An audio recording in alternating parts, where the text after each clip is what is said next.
ஹalleluya ஹalleluya. அந்த கடினமான நாட்களிலும் கூட கர்த்தர் நம்மளோடு கூட இருந்தார். ஹalleluya ஹalleluya ஹalleluya. ஸ்தோத்திரம் ஸ்தோத்திரம் ஸ்தோத்திரம் ஸ்தோத்திரம். நன்றி ஆண்டவரே, நன்றி அப்பா, நீ செய்த எல்லா நன்மைகளுக்காய் நன்றி. ஹalleluya ஹalleluya. மட்டும் நம்மை நடத்தினவர் இனியும் நடத்த வல்லவராய் இருக்கிறார். ஹalleluya. ஸ்தோத்திரப்பா ஸ்தோத்திரப்பா. நன்றி செலுத்துகிறோம் நன்றி செலுத்துகிறோம் நன்றி செலுத்துகிறோம் நன்றி செலுத்துகிறோம். துதிக்கிறோம் துதிக்கிறோம் துதிக்கிறோம் துதிக்கிறோம் துதிக்கிறோம். மரண இருளின் பள்ளத்தாக்கில நடந்தாலும் பொல்லாப்புக்கு பயப்படும் தேவரீர் எங்களோடு கூட இருந்தபடியால் நன்றியோடு துதிக்கிறோம்ப்பா. ஸ்தோத்திரிக்கிறோம் ஸ்தோத்திரிக்கிறோம் ஸ்தோத்திரிக்கிறோம் ஸ்தோத்திரிக்கிறோம். நன்றி நன்றி நன்றி ஆண்டவரே. ஹalleluya ஹalleluya. துதிக்கிறோம் துதிக்கிறோம். இம்மட்டும் என்னை நடத்தி, இம்மட்டும் என்னை தாங்கினீர். எந்தன் இயேசு நல்லவரே, அவர் என்றென்றும் போதுமானவர். பாடுவோம். இம்மட்டும் என்னை நடத்தி, இம்மட்டும் என்னை தாங்கினீர். எந்தன் இயேசு நல்லவரே, அவர் என்றென்றும் போதுமானவர். எந்தன் இயேசு நல்லவரே, அவர் என்றுமே போதுமானவர். நன்றி ஆண்டவரே, உம்மை துதிக்கிறோம் ஸ்தோத்திரிக்கிறோம். ஆண்டவரே, இந்த விசேஷத்த நாளுக்காய் நன்றி செலுத்துகிறோம். ஆண்டவரே, கர்த்தருடைய நாளுக்காய் நன்றி செலுத்துகிறோம். இதிலே மகிழ்ந்து களி கூறத்தக்கதாய் ஆண்டவரே நீர் எங்களுக்கு கொடுத்த நல்ல கிருபைகளுக்காய் ஸ்தோத்திரம் ஸ்தோத்திரம் ஸ்தோத்திரம். ஆண்டவரே, ஆராதனையை கர்த்தாவே முழு பொறுப்பையும் கர்த்தர் எடுத்துக்கொள்வீராக. ஆண்டவரே, ஒவ்வொரு பகுதியிலும் கர்த்தருடைய நாமம் மகிமைப்படட்டும், கர்த்தருடைய நாமம் உயர்த்தப்படட்டும். ஹalleluya. ஸ்தோத்திரம் ஸ்தோத்திரம் ஸ்தோத்திரம்ப்பா. இது மூலமாய் பார்க்கிறதான ஒவ்வொரு பிள்ளைகளையும் கர்த்தர் ஆசீர்வதிப்பீராக. ஸ்தோத்திரம் ஸ்தோத்திரம் ஸ்தோத்திரம். பாடல்கள் மூலமாய் எங்களோடு மகிமைப்படும் அப்பா. நம்முடைய ஜீவனுள்ள வார்த்தைகளை கர்த்தாவே எங்களோடு நீர் பேசும்படியா நாங்கள் செபிக்கிறோம். விசுவாசத்தோடு அதை கேட்டு நாங்கள் அப்படியே நடக்க ஆண்டவரே ஒவ்வொருவரையும் கர்த்தர் பலப்படுத்துவீராக. உமக்கு நன்றி செலுத்துகிறோம். சீக்கிரத்தில் இந்த நிலைமைகள் எல்லாம் மாற போறதுக்காய் நன்றி ஆண்டவரே. துதிக்கிறோம் ஸ்தோத்திரிக்கிறோம். துதி கன மகிமை எல்லாம் உமக்கு ஒருவருக்கே செலுத்துகிறோம். இயேசுவின் நாமத்தில் பிதாவே, ஆமென். ஆண்டவராகிய இயேசு கிறிஸ்துவின் வல்லமையுள்ள நாமத்தினாலே இந்த கால வேளையிலே, உயிர்த்தெழுந்த மனமகிழ்ச்சியின் கால வேளையிலே கர்த்தரை ஆராதிக்கும்படி நாம் கூடி வந்திருக்கிறோம். இந்த லைவ் டெலிகாஸ்ட் மூலமாய் பார்த்து கொண்டு இருக்கிற உங்களையும் ஆண்டவராகிய இயேசுவின் நாமத்தினாலே வாழ்த்தி வரவேற்கிறோம். கர்த்தர் நல்லவர், அவர் என்றென்றும் நல்லவராகவே இருக்கிறார். சங்கீதக்காரன் சொல்கிறது போல, தேவரீர் நீ நல்லவரும் நன்மை செய்கிறவருமாய் இருக்கிறீர். அவரிடத்தில் வேற்றுமை நிழல் இல்லை. அவர் தீமையை பார்க்காத சுத்த கண்ணர். தீமையை செய்வதில்லை. செய்ய வல்லமை உண்டு, ஆனால் செய்ய மாட்டார். அவர் எப்பொழுது நன்மையவே செய்கிறார். நசனாய் இயேசு கிறிஸ்து நன்மை செய்கிறவராகவே சுற்றித் திரிந்தார். அந்த நன்மையின் தேவன் நாமத்தினாலே உங்களை வாழ்த்துகிறோம். எப்பொழுதும் இந்த ஆராதனை பார்த்து கொண்டிருக்க உங்களை இயேசுவின் நாமத்தினாலே ஆசீர்வதிக்கிறோம். சில பாடல்களை பாடி தேவனை மகிமைப்படுத்துவோம். ஆமென்.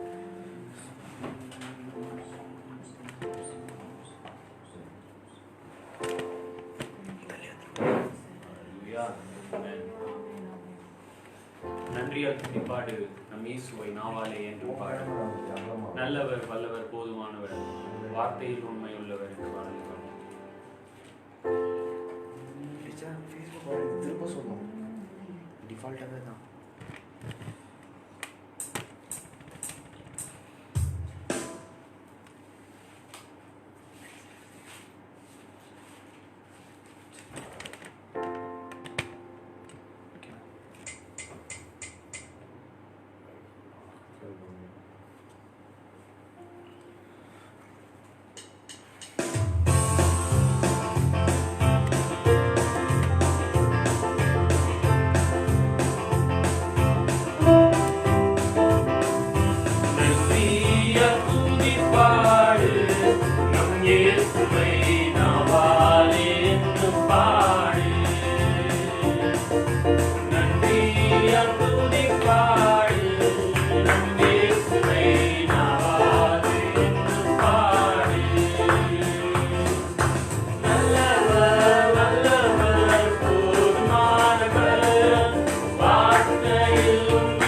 துதிப்பாடு நம் இயேசுவை நாவாலே என்றும் பாடு.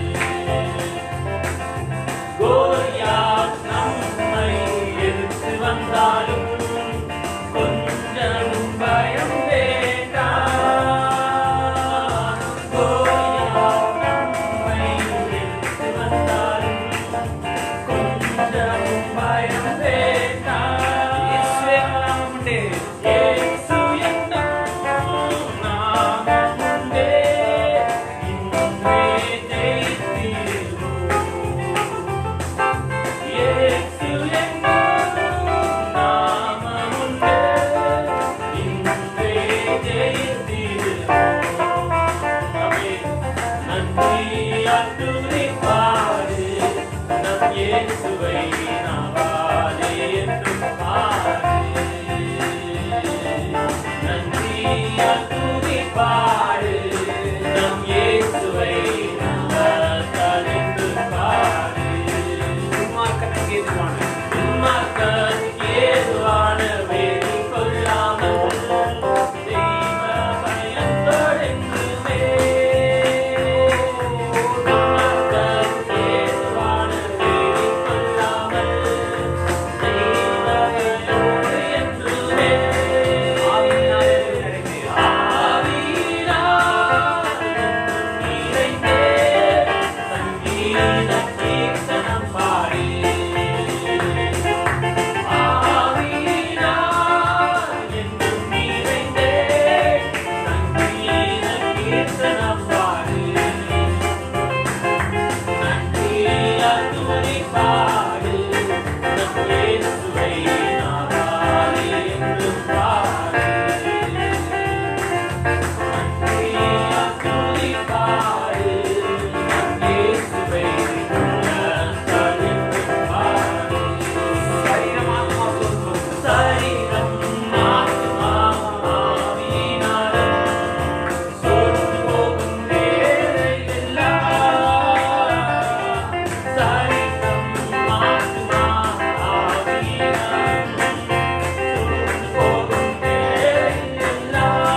பாடு நம் இயேசுவை உள்ளத்தால் என்று பாடு. வல்லவர் நல்லவர், வல்லவர் நல்லவர், போதுமானவர், வார்த்தையில் உண்மை உள்ளவர்.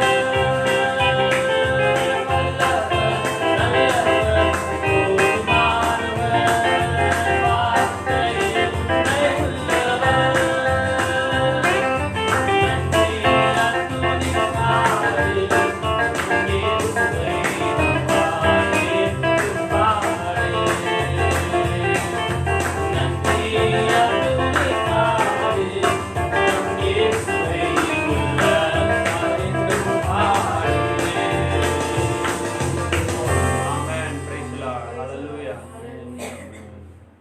மலைகள் விலகி போனாலும் பர்வதங்கள் விலகி போனாலும் அவர் கிருபை அவர் இரக்கம் மாறாது எந்த வாழ்க்கை என்று இங்கிலீஷ் பாட்டு பாடியிருக்கீங்க.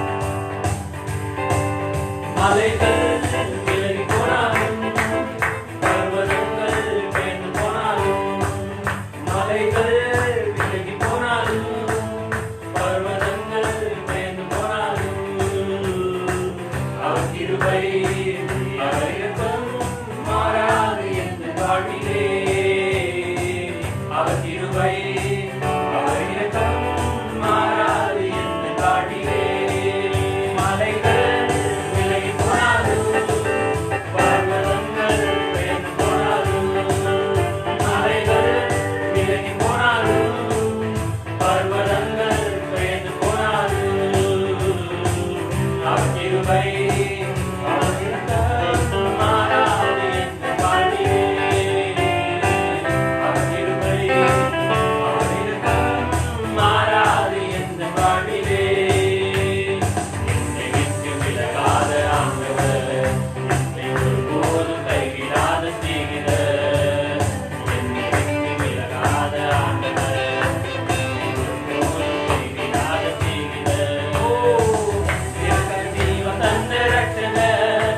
என் வாழ்வில் என்று போதுமானவர் எனக்காக ஜீவன் தந்த ரட்சகர் என் வாழ்வில் என்று போதுமானவர் மலைகள் விலகி போனாலும் பர்வதங்கள் பெயர்ந்து போனாலும் மலைகள் விலகி போனாலும் பர்வதங்கள் பெயர்ந்து போனாலும் அவர் கிருபை அவர் இரக்கம் மாறாது எந்த வாழ்விலே அவர் கிருபை அவர் இரக்கம் மாறாது எந்த வாழ்விலே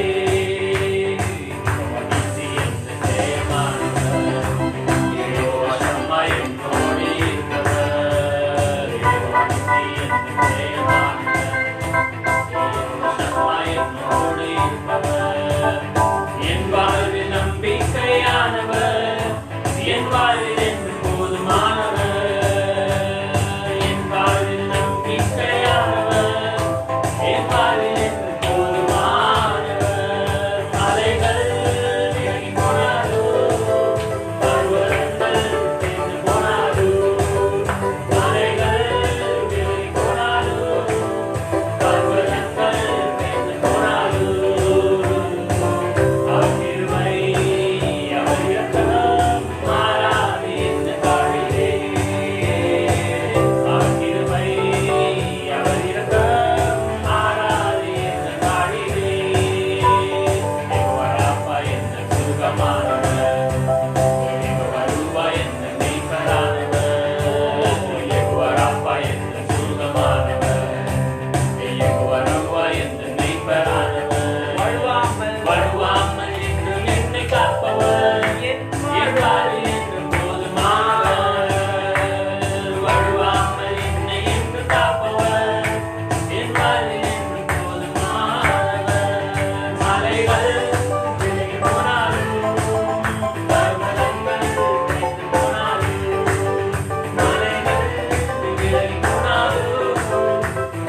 தேவாதி தேவன் தினந்தோறும் தங்கும் தேவாலயம் நானே.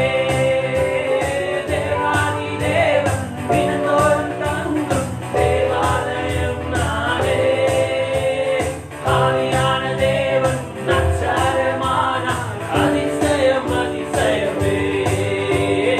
ஆவியான தேவன் நற்சாரமானார் அதிசயம் அதிசயமே. கொண்டாட்டமே இயேசுவின் சன்னிதானத்தில் புதுநலம் கொண்டாட்டமே இயேசுவின் சன்னிதானத்தில் ஆனந்தமே ஆனந்தம் ஆனந்தமே நண்பரின் பாதத்தில் ஆனந்தம் ஆனந்தமே நண்பரின் பாதத்தில் ஆனந்தமே ஆனந்தம் ஆனந்தமே நண்பரின் பாதத்தில் ஆனந்தம் ஆனந்தமே நண்பரின் பாதத்தில் பாதை உந்தன் கூடாரத்தை அண்டாது அண்டாது மகளே பொல்லாப்பு நேரிடாது நேரிடாது மகளே பாதை உந்தன் கூடாரத்தை அணுகாது மகளே பொல்லாப்பு நேரிடாது நேரிடாது மகளே ஆட்டுக்குட்டி இரத்தத்தினால் ஆட்டுக்குட்டி ரத்தத்தினால் சாத்தானை ஜெயித்து விட்டோம்.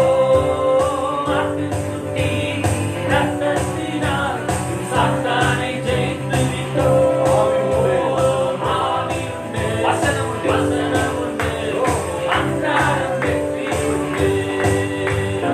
ஆவி உண்டு வசனம் உண்டு அன்றாடம் வெற்றி உண்டு.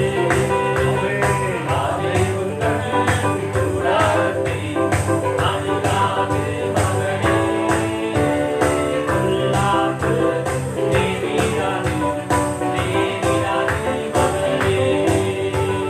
பாதை உந்தன் கூடாரத்தை அணுகாது மகளே பொல்லாப்பு நேரிடாது நேரிடாது மகளே.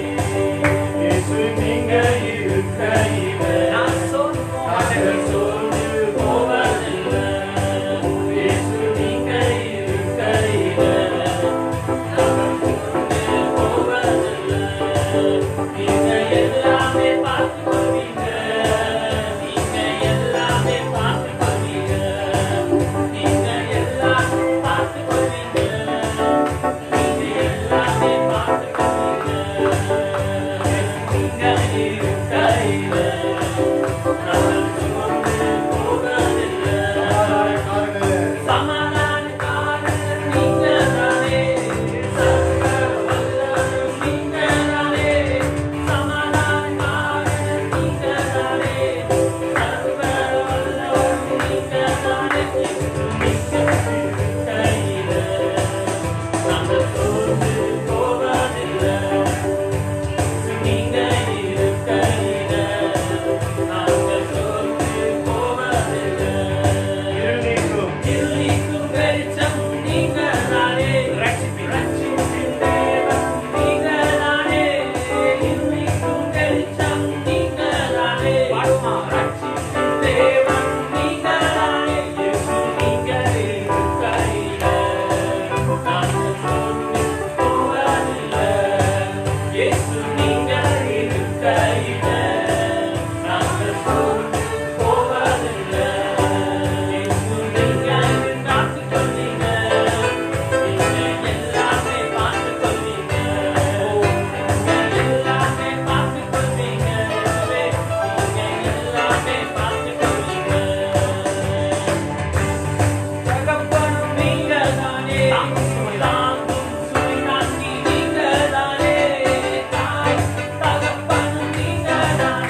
ராஜாதி ராஜாவே உமக்கு நன்றி. கர்த்தாதி கர்த்தாவே உமக்கு ஸ்தோத்திரம். ஞான தேவனே உம்மை ஆராதிக்கிறோம், ஆராதிக்கிறோம், ஆராதிக்கிறோம். Jesus, Jesus, Jesus. தேவனே உம்மை உயர்த்துகிறோம். உம்மை போல் வேறு தெய்வம் இல்லை, உம்மை போல் வேறு தெய்வம் இல்லை, உம்மை போல் வேறு தெய்வம் இல்லை, உம்மை போல் வேறு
நாங்கள் துதிக்கிறோம்.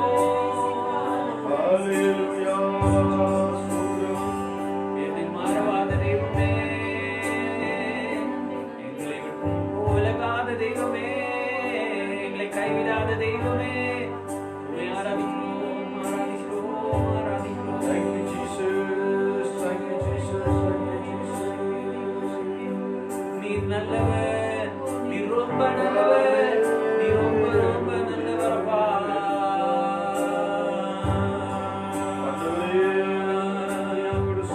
ரட்சிப்பின் பாத்திரத்தை எடுத்துக்கொண்டு பாதத்தை ஓயாமல் முத்தம் செய்தேன். ரட்சிப்பின் பாத்திரத்தை எடுத்துக்கொண்டு பாதத்தை ஓயாமல் முத்தம் செய்தேன். இயேசுவே நீர் நல்லவர். இயேசுவே நீர் நல்லவர்.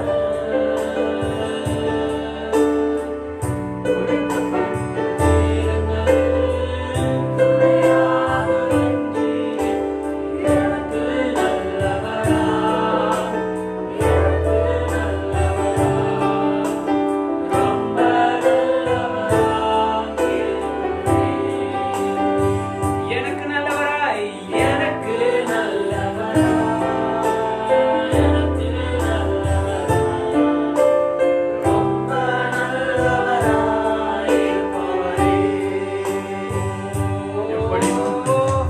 எப்படி நான் நன்றி உமக்கு சொல்லுவேன், செய்த நன்மைகள் ஏராளமே. எப்படி நான் நன்றி உமக்கு சொல்லுவேன், செய்த நன்மைகள் ஏராளமே. ரட்சிப்பின் பாத்திரத்தை எடுத்துக்கொண்டு பாதத்தை ஓயாமல் முத்தம் செய்தேன். ரட்சிப்பின் பாத்திரத்தை எடுத்துக்கொண்டு பாதத்தை ஓயாமல் முத்தம் செய்தேன். இயேசுவே நீர் நல்லவர். இயேசுவே நீர் நல்லவர். இயேசுவே நீர் நல்லவர். இயேசுவே நீர் நல்லவர். உடைக்கப்பட்ட நேரங்களில் துணையாக நின்றீரே. எனக்கு நல்லவராய், எனக்கு நல்லவராய், ரொம்ப நல்லவராய் இருப்பவரே. எனக்கு எனக்கு நல்லவராய், எனக்கு நல்லவராய், ரொம்ப நல்லவராய் இருப்பவரே. ரொம்ப நல்லவராய் இருப்பவரே. ரொம்ப நல்லவராய் இருப்பவரே. ரொம்ப நல்லவராய்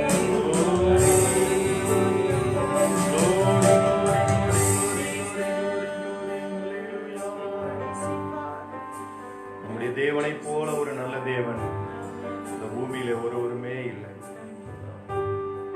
எத்தனையோ தெய்வங்கள் இந்த பூமியில இருக்கின்றன. அவை எல்லாம் பலிகளை கேட்கிறது, நரபலிகளை கேட்கிறது.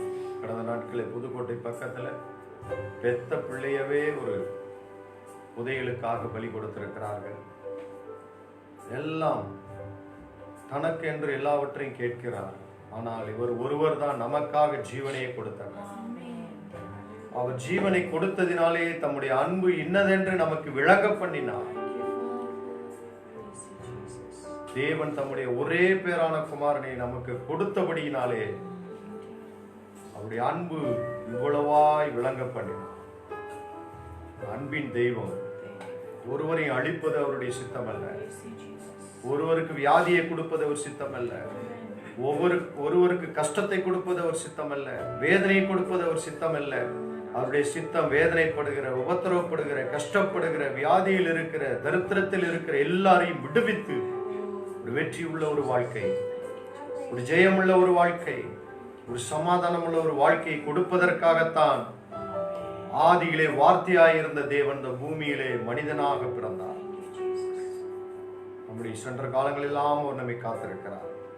அந்த தேவனை கரங்களை தட்டி ஸ்தோத்திரம் பண்ணுவோம். பாடிய பரனை துதி மனமே, துதி மனமே, கொண்டாடி துதி தினமே. பாடிய பரனை துதி மனமே, துதி மனமே, கொண்டாடி துதி தினமே. பாடிய பரனை துதி மனமே, துதி மனமே, கொண்டாடி துதி தினமே. சென்ற நாளெல்லாம் கருத்துடன் காத்த நாதனை துதி மனமே. சென்ற நாளெல்லாம் கருத்துடன் காத்த நாதனை துதி மனமே. நாளுக்கு நாளாய் செய்பர நன்மைகள் நாதனை துதி மனமே. ஆமென். நாளுக்கு நாளாய் செய்பர நன்மைகள் நாதனை துதி மனமே. ஆதரவாய் எம்மை காத்ததினாலே தேவனை துதி மனமே. ஆதரவாய் எம்மை காத்ததினாலே தேவனை துதி மனமே. பாடிய பரனை துதி மனமே, துதி மனமே, கொண்டாடி துதி தினமே. ஏகமாயம்மை அன்பினால் இணைத்த நாதனை துதி மனமே. ஏகமாயம்மை அன்பினால் இணைத்த நாதனை துதி. சரீரத்தை ஆவியால் ஆலயமாக்கிய, சரீரத்தை ஆவியால் ஆலயமாக்கிய நாதனை துதி மனமே. சரீரத்தை ஆவியால் ஆலயமாக்கிய நாதனை துதி மனமே. தூதரையும் விட மகிமை அருளிய, அருளிய தேவனை துதி மனமே. தூதரையும் விட மகிமையை அருளிய தேவனை துதி மனமே. பாடிய பரனை துதி மனமே, துதி மனமே, கொண்டாடி துதி தினமே. பாடிய பரனை துதி மனமே, துதி மனமே, கொண்டாடி துதி தினமே. வேதம் சொல்லுகிறது, இந்த ஜனத்தை எனக்கென்று ஏற்படுத்தினேன், அவர்கள் என் துதியை சொல்லி வருவார்களாக. இப்படியாக சொல்ல, தேவன் துதித்து கொண்டிருக்கும் பொழுதே மனிதனை சிருஷ்டித்தார். இயல்பாகவே மனிதனுக்குள்ளாக துதிக்கிற ஒரு ஸ்பிரிட், பிரைசிங் ஸ்பிரிட் இயல்பாகவே மனிதனுக்குள்ளே இருக்கிறது. ஆகையினால தான் பாருங்க, இன்றைக்கு உலகம் எங்கிலும் எத்தனையோ பேர் புதிதாக பாடல்களை, இசைகளை, நம்ம தமிழ்நாட்டுக்கு கூட 2 நாளைக்கு முன்னாடி பார்த்த ஒரு சிம்பனி இசையமைத்ததாக இளையராஜாவுக்கு பின்பு அவர் செய்ததாக கேள்விப்பட்டேன். ஒவ்வொருவருக்குள்ளும் இயல்பாகவே அந்த துதிக்கிற ஆவி இருக்கிறது. அதை சில பேர் வேற வேற காரியங்களுக்கு உபயோகப்படுத்துகிறார்கள். ஆனால் நாம் தேவனை மகிமைப்படுத்தும் பொழுது நமக்குள் இருக்கிற ஆவி பலனடைகிறது. ஆவி பலனடையும் பொழுது ஆத்துமா பலனடைகிறது. ஆவி ஆத்துமா பலனடையும் பொழுது சரீரத்திலே ஒரு பரிபூர்ண விடுதலை. இதுதான் பிரின்சிபல் ஆஃப் திங்ஸ். தேவனுடைய விதி இதுதான். ஆவி ஆத்துமாவும் இணையும் பொழுது சரீரம் பலனடைகிறது. ஏன் ஆண்டவரை ஆராதிக்க வேண்டும்? அவருக்கு துதி தேவையா? அவருக்கு ஆராதனை தேவையா? 24 மணி நேரமும் சேனைகளின் கர்த்தர் பரிசுத்தர் பரிசுத்தர் என்று ஓயாமல் போற்றுகிற தேவதூதர்கள் அவர்களுக்கு உண்டு. அதெல்லாம் அவர் விருப்பப்படவில்லை. இந்த பொல்லாத உலகத்திலே, உபத்திரவம் நிறைந்த உலகத்திலே, வியாதிகள் நிறைந்த உலகத்திலே, வேதனைகள் கஷ்டங்கள் நிறைந்த உலகத்திலே தன்னுடைய பிள்ளைகள் இதற்கு மத்தியிலும் தன்னை நோக்கி அப்பா பிதாவே என்று கூப்பிடும் பொழுது அதிலே தேவன் பிரியப்படுகிறார். அதுதான் தேவன் விரும்புகிறார். இஸ்ரவேலின் துதிகளில் அவர் பிரியப்படுகிறவராக இருக்கிறார். நன்றி ஆண்டவரே. கால வேளையிலே உண்மை நாங்கள் துதிகளின் மூலமாகவும் பாடல்கள் மூலமாக மகிமைப்படுத்தினோம். ஆண்டவரே, நீர் மகிமைப்பட்டீர், எங்களை மகிமைக்குள்ளாக கொண்டு வந்தீர். இப்பொழுது உடைய வார்த்தையின் மூலமாய் நீர் மகிமைப்படுவீராக. ஆண்டவரே ஸ்தோத்திரம் ஐயா. அற்புதங்களையும் அடையாளங்களையும் உடைய வார்த்தைகள் மூலமாய் உறுதிப்படுத்தினீர். அற்புதமும் அடையாளம் உடைய வார்த்தைகளுக்காகவே உண்டாக்கப்பட்டன. காரணம் எல்லாவற்றை பார்க்கிலும் உடைய வார்த்தையை நீ பிரஸ்தாபம் பண்ணி இருக்கிறேன். கடைசி நாளிலே இந்த வார்த்தை தான் நியாயம் தீர்க்கப்படுகிறது. அந்த மகிமையின் வார்த்தையினால் இன்றைக்கு எங்களோடு பேசுகிறார். ஆசீர்வாதம் இயேசுவின் நாமத்தில் இருக்கிறார். ஆண்டவராய் இயேசுவின் நாமத்தினாலே வந்திருக்கிற உங்கள் எல்லாரையும் இயேசுவின் நாமத்தினாலே வாழ்த்துகிறோம், வரவேற்கிறோம். இப்பொழுதும் தேவ வார்த்தைக்கு நேராக நான் கடந்து செல்ல இருக்கிறோம். கடந்த சில மாதங்களாக நம்முடைய கர்த்தரை குறித்த ஒரு சத்தியங்களை கற்று வருகிறோம். தேவன் நம்முடைய மேய்ப்பர் எப்படிப்பட்டவர்? அவர் நல்ல மேய்ப்பர். நானே நல்ல மேய்ப்பர் என்று சொன்னார். நானே மெய்யான திராட்சை செடி என்று சொன்னார். அது மாத்திரமல்ல, நானே உயிர்த்தெழுதலும் ஜீவனுமாய் இருக்கிறேன் என்று சொன்னார். இதை அவர் எப்பொழுது சொன்னார்? மரித்து அடக்கம் பண்ணப்பட்டு உயிரோடு எழுந்த பிறகு சொல்லவில்லை. யோவான் 11ஆம் அதிகாரத்திலே லாசருடைய கல்லறைக்கு வெளியிலே நின்று கொண்டு லாசருடைய சகோதரனிடத்திலே அவர் சொல்லுகிறதை நாம் பார்த்தோம். யோவான் 11ஆம் அதிகாரம் 23வது வசனத்திலிருந்து வாசித்தோம். யாரை நோக்கி? மார்த்தாளா மரியாளா? மார்த்தாளை நோக்கி. பாருங்க, இந்த இடத்துல மார்த்தாளை நோக்கி பார்க்கிறார். ஆனா இது இன்னொரு இடத்துல மார்த்தாளை விட மரியாதை தான் நல்ல பங்கு தெரிந்து கொண்டான்னு சொன்னார். மார்த்தாளை பார்த்து சொல்றாரு, உன் சகோதரன் உயிர்த்தெழுந்திருப்பான் என்றார். உயிர்த்தெழுதல் நடக்கும் கடைசி நாளில். அப்ப பாருங்க, அன்றைக்கு இருந்தே அவங்களுக்கு ஒரு நம்பிக்கை இருந்தது.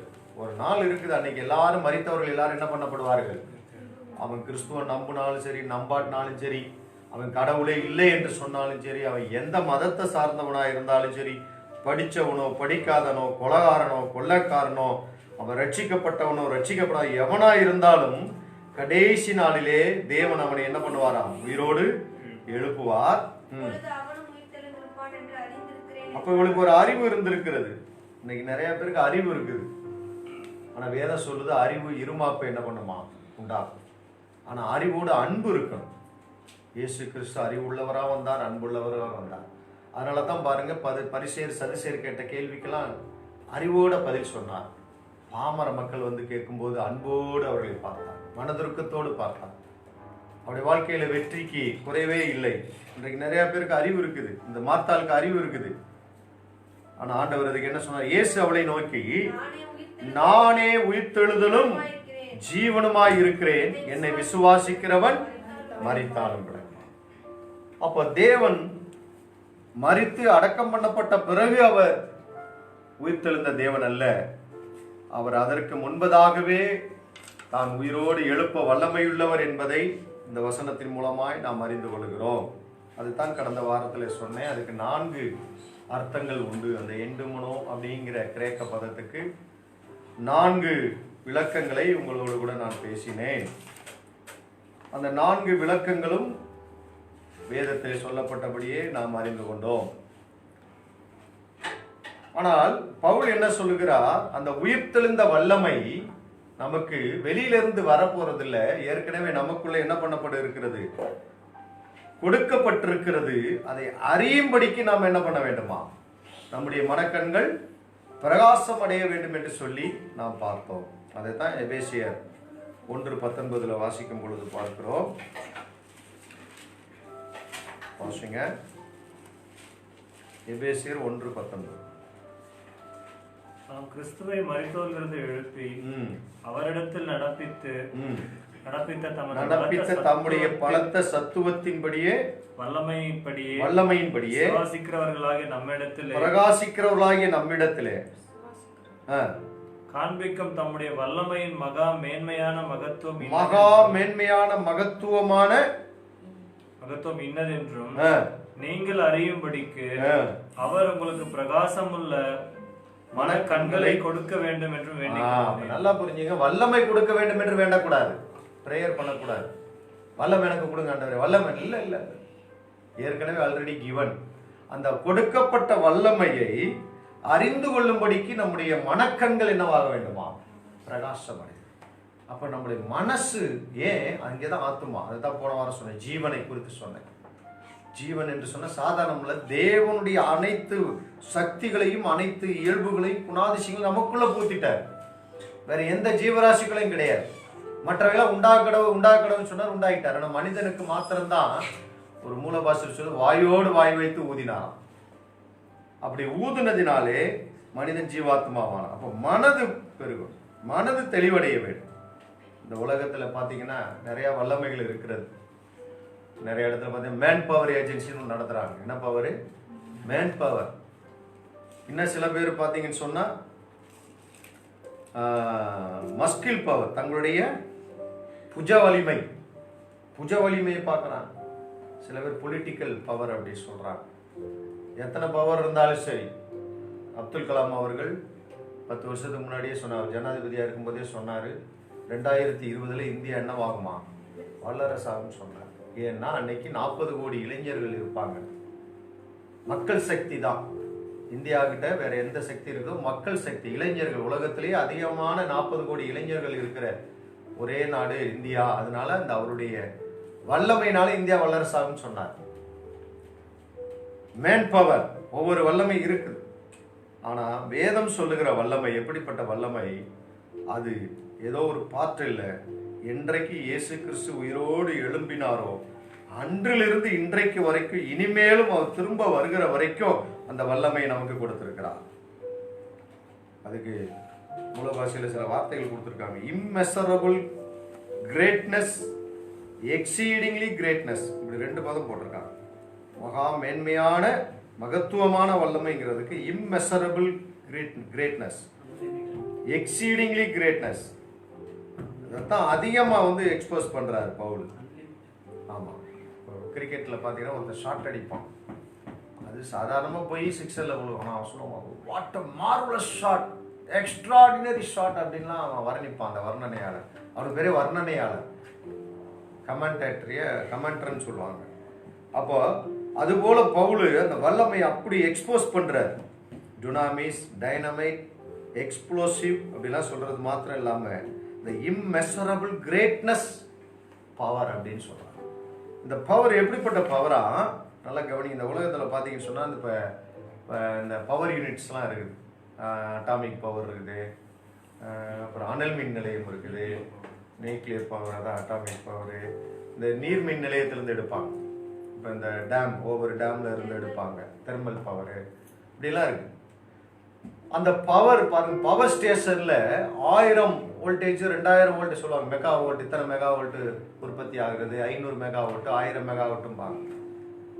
அந்த பவர் ஸ்டேஷன்ல 1000 மெகாவாட் உற்பத்தி ஆனாலும் நம்ம வீட்டுக்கு வரும்போது இது எவ்வளவுதான் வருது? 230. அது நம்ம தமிழ்நாட்டில் 230 ஒரு நாள் வராது. 210, 220, 230. அப்படின்னா என்ன? பவர் ஸ்டேஷன்ல இருந்து ஹை டென்ஷன் வயர் வழியா எங்க வருது? ஒரு டிரான்ஸ்ஃபார்மருக்கு வருது. அப்படிதாங்களா? டிரான்ஸ்ஃபார்மர்ல இருந்து நம்ம வீட்டுக்கு வருது. அப்ப இந்த டிரான்ஸ்ஃபார்மருடைய வேலை என்ன? 1000 மெகாவாட் வோல்டேஜை அது என்னவா கம்ப்ரஸ் பண்ணுது?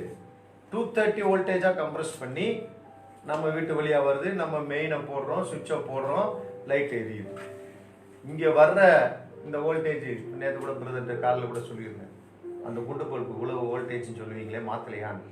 இப்போ எல்இடி பல்புலாம் வந்துருச்சு, கம்மியான வோல்டேஜில் நல்ல பிரகாசம் கொடுக்கறது.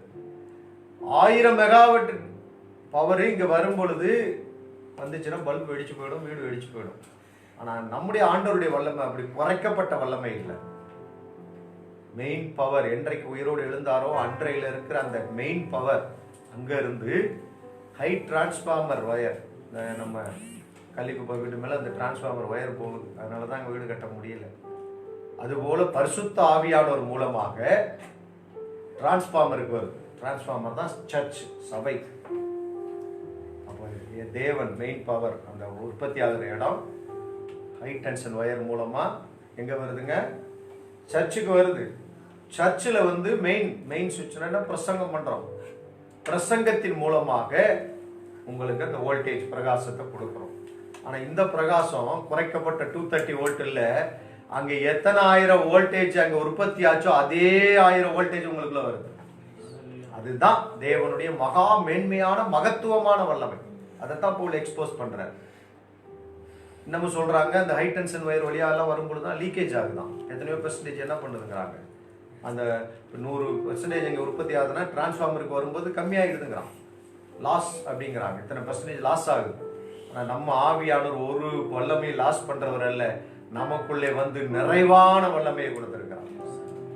இந்த வல்லமையை வச்சு தான் நம்ம பல காரியங்களை இந்த பூமியில் வச்சு செய்யணும். ஏன்னா பிசாசுக்கு ஒரு வல்லமை உண்டு, ஆனா அதை காட்டிலும் பெரிய வல்லமையை தேவன் நமக்குள்ள கொடுத்திருக்கிறாரு. அந்த வல்லமை தெரிந்து கொள்ளும்படி நீங்க பிரகாசமான மனக்கண்களை கொண்டு வாங்குங்கிற. ஏன் இதை எபேசு சபைக்கு எழுதுறாரு அப்படின்னு சொன்னா, எபேசு சபையில அந்த நாட்கள்ல அந்த பட்டணத்துல டயானான்னு ஒரு தெய்வம் இருந்தது. அதுதான் வந்து பெரிய அளவுல பயங்கரமான தெய்வத்தை போல வணங்கி கொண்டிருந்தார்கள். நீங்க அப்போஸ்தலர் படிச்சு பார்த்தீங்கன்னா தெரியும். அந்த தட்டானே சண்டைக்கு வர்றான், நம்முடைய தேவி தியானா தேவி தான் உலகத்திலே பெரிய தேவி, அந்த விக்கிரகத்தை கும்பிடக்கூடாதுன்னு சொல்லி பவுலுங்கிற கலக்கம் பண்ணுறான், நம்முடைய பிசினஸ்லாம் அத்து போயிடும் அப்படின்னு சொல்லி அந்த தியானால தான் பெரிய வல்லமை நினைச்சுக்கிட்டு இருக்கிறாங்க எபேசுப்பட்டவங்க. அதுல இருந்து ரட்சிக்கப்பட்டவங்க தான் இப்ப சபைக்குள்ள வந்திருக்கிறாங்க. அப்படிப்பட்டவங்க உள்ள வந்ததுனாலதான் இவர் சொல்றாரு, என்ன சொல்றாரு, நீ அந்த வல்லமையை பார்த்துக்கிட்டு இருக்கிறியப்பா, அதை விட பெரிய வல்லமை உனக்குள்ள இருக்குது. அதை அறியும்படிக்கு உன் மனக்கண் என்னவாக வேண்டும்? பிரகாசம் அடைய வேண்டும், பிரகாசம் அடைய வேண்டும். இந்த எபேசு சபைங்கிறது தான் கொரிந்து பட்டணத்தில் இருந்தது. கொரிந்துங்கிற ஒரு பிரதேசம், அங்க இருந்தது எபேசு. அதுக்கு அந்த சபைக்கு தான் முக்காடை பத்தி கூட எழுதுறாரு. ஏன் முக்காடை பத்தி அந்த சபைக்கு எழுதுறாரு அப்படின்னு சொன்னா, இன்னைக்கு நிறைய பேர் முக்காடு போடலாம், அது ஒரு பெரிய பிரச்சனை. முக்காடு போடலாம், நீ பரலோகம் போடலாம். முக்காடு போட்டாது போடாது அது அவங்களுடைய விருப்பம். பவுல் அந்த சபைக்கு ஏன் எழுதுறாரு? அந்த சபை தியானாங்கிற தெய்வத்தை கும்பிட போறவங்க எல்லாம் என்ன பண்ணுவாங்கன்னா, சடை பண்ண மாட்டாங்களாம், தலையை பப்பரப்பான்னு. நீங்க பாத்திருக்கீங்க, அந்த சில ஊர் கோயில்கள் எல்லாம் பார்த்தீங்கன்னா பேய் பிடிச்சவங்க ஆடுவாங்க, தலைமுடியை பப்பரப்பான்னு போட்டுக்கிட்டு. அது போலதான் அந்த தெய்வத்தை கும்பிடுவாங்களாம். அதோட அங்க வந்து அந்த தெய்வத்தினுடைய மெயினான ஒரு ஆராதனையே அவங்க வந்து ஆணும் பெண்ணும் இணைந்து அந்த விபச்சாரம் பண்ணிக்கிட்டே அதை ஆராதிப்பாங்களாம். அப்போ பவுல் அங்கிருந்து வந்தவங்கள இந்த சபைக்குள்ள இருக்கிறவங்கள பார்த்து சொல்றாரு, எவனாவது அப்படிப்பட்ட உள்ள வரும் பொழுது அந்த கோயில்ல இருக்கிற மாதிரியே நீங்களும் முடிய விரிச்சு போட்டுக்கிட்டு இருக்கிறீங்களேன்னு எவனாவது பார்த்து இடறி போயிடக்கூடாதுங்கிறதுக்காக தான் முக்காடு போட சொன்னார். நம்ம ஆளுகள் இந்தியாவில் இருக்கிறவன், போன வாரம் நம்ம சபை இந்த இது வீடியோவை பார்த்துட்டு ஒரு பாஸ்ட் போதிக்கிற சகோதரியை நீ முக்காடு போடாமல் இருக்கலாம், அவங்க முக்காடு போட்டிருந்துருக்குறாங்க, அது கொஞ்சம் விலகி இருந்திருக்கு. எனக்கு தெரிஞ்ச பாஸ்டர் தான். முக்காடு போடாமல் நீ பிரசங்கம் ஜெபம் பண்ணலாமான்றாரு. கரெக்ட் தான். ஏன் எழுதுறாரு முக்காடு போட சொல்லி? அந்த 1 கொரிந்தியர் 11ஆம் அதிகாரத்துல தெளிவா சொல்லிட்டாரு. என்ன சொல்லிட்டாரு? நீ முக்காடு இல்லைன்னா உன் முடிய கத்தரிச்சுக்கோ. பின்னாடி சொல்லிட்டாரு, ஆண்கள் சுபாவத்தின்படி முடியை நீளமா என்ன பண்ணக்கூடாது, வளர்க்கக்கூடாது. நம்ம அப்பார்ட்மெண்ட்ல 2 பேரும் வளர்த்துக்கிட்டு இருக்காங்க, செக்யூரிட்டி பையன் ஒருத்தனும் மேல ஒரு பையன். சுபாவமே நமக்கு சொல்லுது. அப்ப என்ன அளவு வைக்கலாம்? சுபாவத்தின்படி உனக்கு எவ்வளவு அளவு இருக்குதோ அந்த அளவு வச்சுக்கோ. ஆனா சகோதரிகளுக்கு என்ன சொல்லப்பட்டிருக்குது படிச்சு பாருங்க. 1 கொரிந்தியர் 11ஆம் அதிகாரம் 25-15 வாசிங்க. புருஷன் மயிரை நீளமாய் வளர்க்கிறது. எத்தனாவது வசனம்? 14. 14வது வசனம் சொல்லுது பாருங்க. புருஷன் மயிரை நீளமாய் வளர்க்கிறது, அவனுக்கு கனவீனமா இருக்கும். எப்பா உனக்கு அது சரியில்லப்பா. ஸ்திரீ தன் மயிரை நீளமாய் வளர்க்கிறது, அவளுக்கு மகிமையா இருக்கிறது என்றும் சுபாவமே உங்களுக்கு போதிக்கிறது. சுபாவமே உங்களுக்கு என்னவா இருந்தது? ஆமா. அப்ப முக்காடு சகோதரிகளுக்கு முடியே என்னவா இருக்குதான்? முக்காடா இருக்கு. அது அடுத்த வசனம் சொல்றாரு பாருங்க. தலைமயிரே அவளுக்கு முக்காடாக கொடுக்கப்படும். அப்ப முக்காடாவே ஏன் சகோதரிகளுக்கு இயல்பாகவே நிறைய முடி? நம்ம பாஸ்டம்மாவை பொண்ணு பார்க்க போகும்போது எங்க அம்மாட்ட கேட்டேன், என்னம்மா பொண்ணு பிடிச்சிருக்குதாம்மா? பரவாயில்லடா, கருப்பா இருந்தாலும் லட்சணமா இருக்கிறா, ஆனா முடிதாண்டா கொஞ்சம் குள்ளமா இருக்குதுன்னாங்க. அப்ப பெண்களுக்கு என்ன இருக்கணும்? முடி நிறைய இருக்கணும், நீளமா இருக்கணும். நான் அதை கவனிக்கல, ஏன்னா பின்னாடி போய் யாரு பார்த்தா? முன்னாடி தானே பார்த்தோம். அவங்க பெண்கள் பாருங்க. அதுக்கு தான் பொண்ணு பார்க்கும்போது ஏன் வயசானவங்க எல்லாம் கூட்டு போறாங்க தெரியுமா? நம்ம மாப்பிள்ள மயக்கத்துல எந்த பொண்ணை காமிச்சாலும் அவன் சரின்றான். அவனுக்கு தேவை கல்யாணம். அதனாலதான் வயசானவங்களை கூட்டு போவாங்க. பொண்ணுகிட்ட என்ன இருக்குது ஏது இருக்குது, அவங்க குடும்பம் எப்படின்னு பாக்குறதுக்கு தான். கர்த்தர் கிருபையில எனக்கு நல்ல மனைவியை தான் கர்த்தர் கொடுத்தாரு, ஸ்தோத்திரம். எதுக்கு சொல்றேன்னா, அந்த முடி என்பது மகிமையாகுது. அதனால முக்காடுங்கிற பிரச்சனை இல்லை. அப்ப இந்த தியானால கும்பிட்டு இருந்தவங்க, எபேசு சபைக்குள்ள வந்தவங்க, அந்த தியானாளுடைய வல்லமையை பெருசா நினைச்சுக்கிட்டு இருந்தனாலதான் பவுல் இதை குறிச்சு எழுதுறாரு. நீ அந்த வல்லமை நினைக்காத, உனக்குள்ள எப்படிப்பட்ட வல்லமை இருக்கிறது? கிறிஸ்து இயேசுவை உயிரோடு எழுப்பின அந்த மகா மேன்மையான மகத்துவமான வல்லமையின்படியே பிரகாசிக்கிற உங்களுக்கு காண்பிக்கத்தக்கதாக. பாருங்க எவ்வளவு அழகா சொல்றாரு.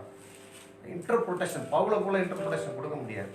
அவ்வளவு அழுத்தம் திருத்தமா சொல்றாரு. அது வெளியில இல்லப்பா, உங்களுக்குள்ள இருக்குது. அதை அறியறதுக்கு உங்க மனக்கண்கள் என்னவாக வேண்டும்? இதுதான் நம்முடைய பிரேயர். அப்ப இந்த வல்லமை எதற்கு ஆண்டவர் நமக்கு கொடுத்திருக்கிறார்? இந்த பூமியிலே ஒரு எதிர்சக்தி உண்டு, ஒரு வல்லமை இருக்கிறது.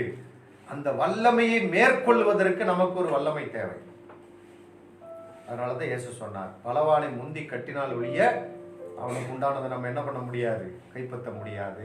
இவன் ஒரு பலவான், அவனுக்குள்ள சில வல்லமைகள் இருக்குது. அவனுடைய வேலையே என்ன? நம்மளை கெடுக்கிறது, திருடுறது, அழிக்கிறது. நல்லா வாழ விட மாட்டான். கணவன் மனைவி கொஞ்சம் சிரிச்சு சந்தோஷமா இருந்தா இடையில அந்த சிரிப்பையே சாதகமா வச்சுட்டு சண்டையை உருவாக்கி விட்டுருவோம், பிரச்சனைகளை உருவாக்கி விட்டுருவோம். பெரும்பாலும் கணவன் மனைவிக்குள்ள சண்டை பார்த்தீங்கன்னா, கணவன் மனைவியை திட்டுறதுனாலயோ மனைவி கணவன் திட்டுறதுனாலயோ வராதான். ஏன்னா அவங்க வாடா போடான்னு கூட இந்த காலத்துல கூப்பிட்டுருக்காங்க. என்னடா இங்க வாடா அப்படிங்கிறாங்க, அவங்களும் வாடி கூடின்றாங்க. எப்ப பிரச்சனை வரும்னா, புருஷன் அவங்க அப்பாவை பத்தி பேசினா தான். ஏன் இல்லாத எங்க அப்பனை பத்தி பேசுற? பிசாசு அப்படி கொண்டு வந்துருவான். என்னடி உங்க அப்பன் படிக்க வச்சிட்டான், என்னடி உங்க ஆத்தா வளர்த்துட்டா, அவ்வளவுதான், முடிஞ்சு போச்சு கதை. அவனுடைய தந்திரங்கள் நமக்கு. ஸோ இந்த மாதிரி நேரத்தில் இந்த வல்லமை எப்படி கிரியேட் செய்யணும் அதைத்தான் நீ சொல்ல போறேன். இந்த வல்லமை எப்படி நமக்கு கிரியேட் செய்ய வேண்டும்? ஒரே ஒரு சம்பவத்தை சொல்லி நான் இன்றைக்கு அந்த வேத பகுதியை நிறைவு செய்ய விரும்புகிறேன். என்னாகும் 20ஆம் அதிகாரம், என்னாம புஸ்தகம் 20ஆம் அதிகாரம் 8வது வசனத்திலிருந்து. நீயும் உன் சகோதரனாகிய ஆரோனும் சபையாரை கூடி வர செய்து அவர்கள் கண்களுக்கு முன்னே கண்மலையை பார்த்து பேசுங்கள். அப்பொழுது அது தன்னிடத்தில் உள்ள தண்ணீரை கொடுக்கும். இங்க ஒரு சம்பவம். இஸ்ரவேல் ஜனங்களுக்கு தண்ணீர் கிடைக்கவில்லை. உடனே ஆண்டவர் மோசேயை பார்த்து சொல்றாரு, நீ கோலை எடுத்துக்கொண்டு சகோதரன் ஆரோனை என்ன பண்ணுங்க, சபையார் எல்லாரும் கூடி வர செய்து கண்மலையை பார்த்து என்ன பண்ணுங்க, பேசுங்க பேசுங்க. ஆனா முதல்ல என்ன சொன்னாரு? தண்ணி கிடைக்காத பொழுது கண்மலையை அடின்னு சொன்னார். இதுல ஒரு ஆவிக்குரிய உண்மை உண்டு. இயேசு ஒரு தரம் தான் அடிக்கப்பட்டார், மறுதரம் என்ன பண்ணக்கூடாது, அடிக்கக்கூடாது. ஏன்னா மறுபடியும் பரிசுத்த ஆவியானவர் வந்த பொழுது என்னதான் பண்ணாங்க? அவங்க பற்பல பாசைகளை பேசினார்கள். அப்போ முதல்ல அடிக்கப்பட்டார், அடிச்சாச்சு. 2வது தடவை அடிக்கக்கூடாது.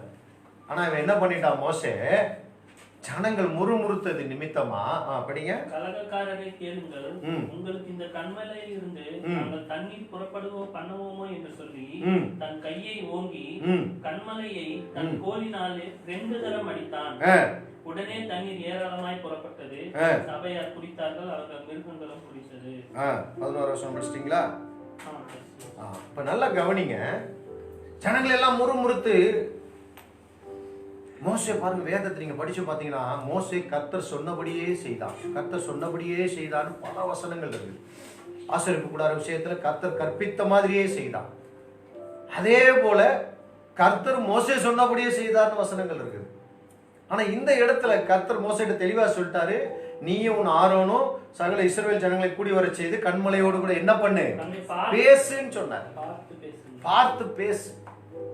ஆனா இவன் என்ன பண்ணிட்டான், ஜனங்களுடைய அந்த முறுமுறுப்புல பதட்டம் அடைஞ்சு ஒரு தரம்ல எத்தனை தரம் அடிச்சிட்டான், 2 தரம் அடிச்சிட்டான். ஆனாலும் என்ன வந்துருச்சுங்க, தண்ணி வந்துருச்சு.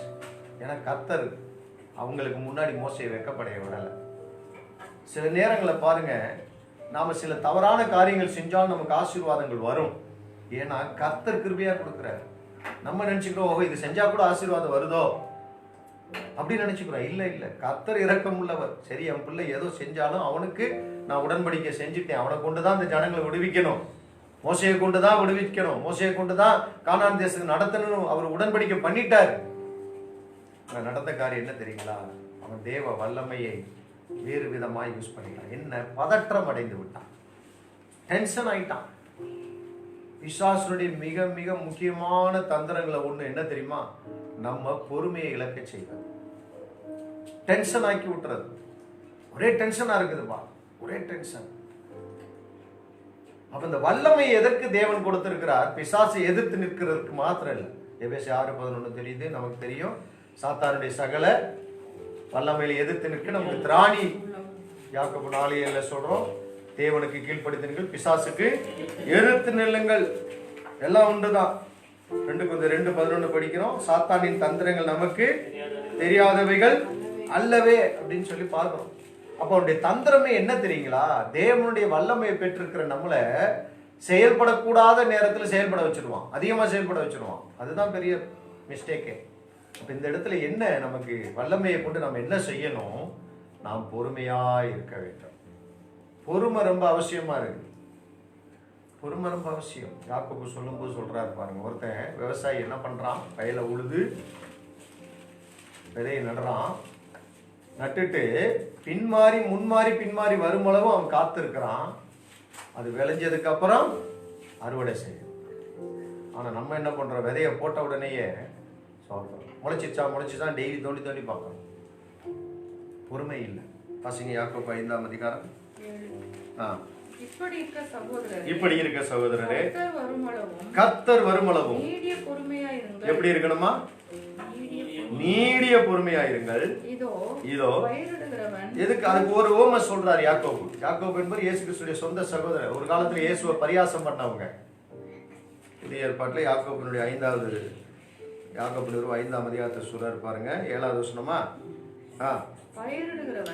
இப்படி இருக்க சகோதரரே, கர்த்தர் வருமளவும் நீடிய பொறுமையாயிருங்கள். இதோ இதோ அப்படின்னா பிகோல், நின்னு கவனிங்கிற. கவனி, பயிரிடுகிறவன்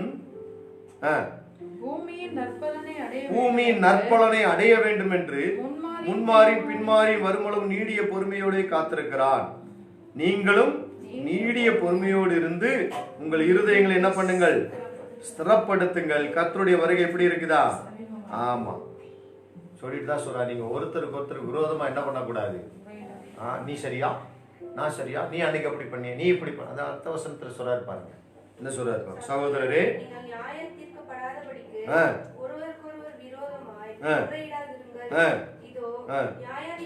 வாசற்படியில நிக்கிறாரு. நம்ம நினைச்சுக்கிட்டு நம்ம தான் ஜட்ஜு, நம்ம தான் கரெக்டானவங்க, நம்ம தான் பெர்ஃபெக்ட் ஆனவங்க அப்படின்னு நம்ம நினைக்கிறோமா. சொல்லிட்டு தான் ஒரு திருஷ்டாந்தமா உங்களுக்கு சொல்றேன், யோபுவை கவனித்து பாருங்க சொல்றாரா. அடுத்த வசனம், என் சகோதரரே, 10வது வசனம் பாருங்க. சகோதரரே, கர்த்தருடைய நாமத்தினாலே பேசின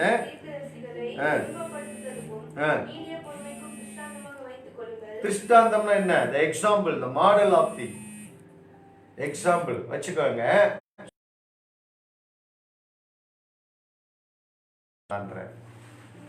அப்படின்னா என்ன, மற்றவங்களை விட அவன் கொஞ்சம் பொறுமையா இருந்தான். அதான் சொல்றேன், என் தாசனாய் யோபு பேசினது போல நீங்க என்ன பண்ணல, பேசல அப்படின்னு. ஆக நன்றாய் புரிந்து கொள்ளுங்கள் அருமையானவர்களே, இந்த வல்லமே அவசரப்படுறதுக்கு உபயோகப்படுத்தக்கூடாது, பிசாசு அடிக்கிறதுக்கு உபயோகப்படுத்தக்கூடாது. சில நேரங்கள் அமைதியா இருந்தே சில காரியங்களை செய்யும். பொறுமை. இன்னொருத்தரை கூட சொல்றாரு பாருங்க, எபிரேயர் 6ஆம் அதிகாரம்